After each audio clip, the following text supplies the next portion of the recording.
All right, let me look at these ball machines. $1,800 for a ball machine? You know what else you could buy with that?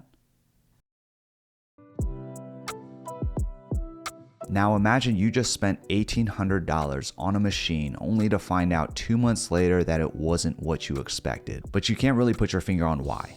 Let me help you with that. Okay, so the products I'm referring to are the ball machines, the Lobster, the Erne, the Tutor, Spin Shot Pro, Slinger, the list goes on. And I'm also gonna make a quick side note about the Topspin trainer. We're gonna go over my summary and then the research I looked into. And most importantly, we're gonna tie this all into the educational series and the main skill development approach, something I've been talking about in the past episodes, and I'm gonna go into it again in this episode.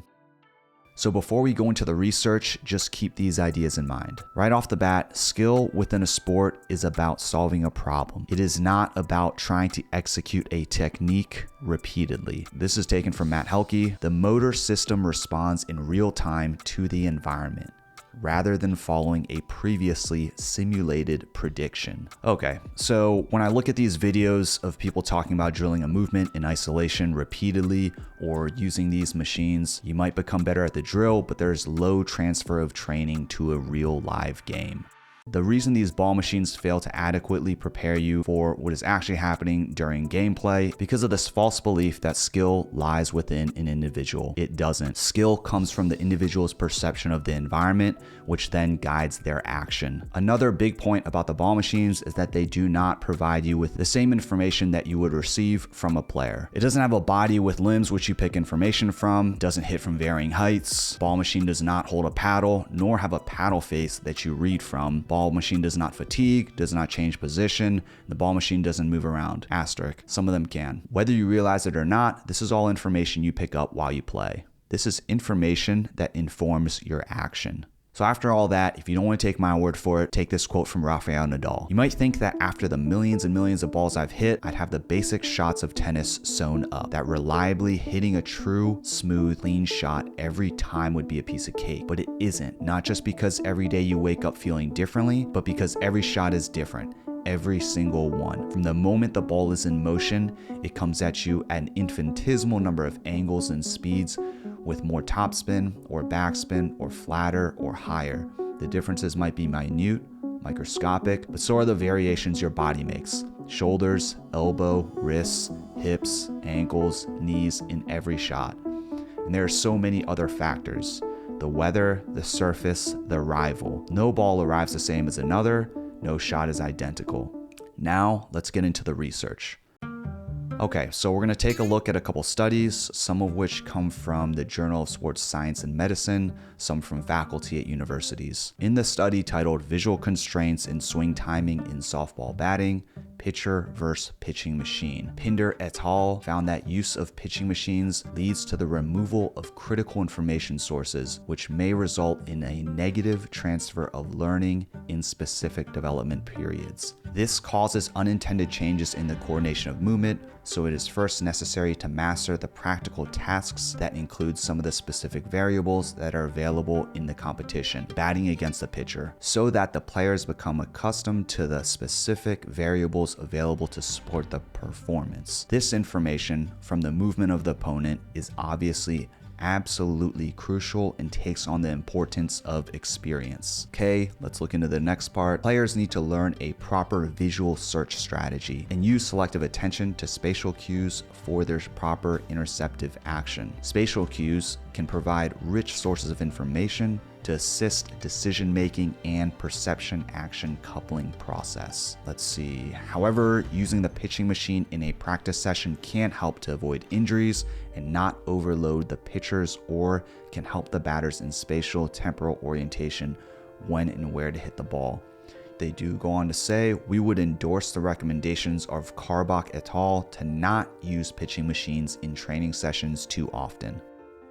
Okay, so let's go on to the next study. Ball machine usage in tennis, movement initiation, and swing timing while returning balls from a ball machine and from a real server. Recent studies have shown some differences in swing timing and movement coordination when a player faces a ball projection machine as opposed to a human opponent. Goulet et al. Say that expert tennis players focus their vision more on the opponent's racket arm area, whereas novice players focus on the ball. So this is something I highlighted earlier in the video, the focus of picking up information, perception. Players focus on the opponent's racket arm area, something you cannot get from a machine. So another excerpt, Shim et al. Say that a relative racket and forearm motion provides important information for perception of differences in coordination patterns among different stroke types. This information is not available while using the ball machine. Pinder et al. Suggested that the use of a ball machine changes not only available informational variables until ball release, but also the nature of ball delivery after ball release. Okay, let's look at this. So in this study, they also mentioned that among the information that comes from a pre-contact cue, one of them is speed of the racket prior to its contact with the ball. Again, a ball machine is not holding a racket. You can ask many players, even in pickleball or tennis, in regards to anticipation, how important it is to read the paddle or racket face. So based on these studies, highly skilled players in tennis, squash, and softball were all found to be picking up information in what they call pre-contact cues, basically before the ball is hit. Players were looking at speed of the racket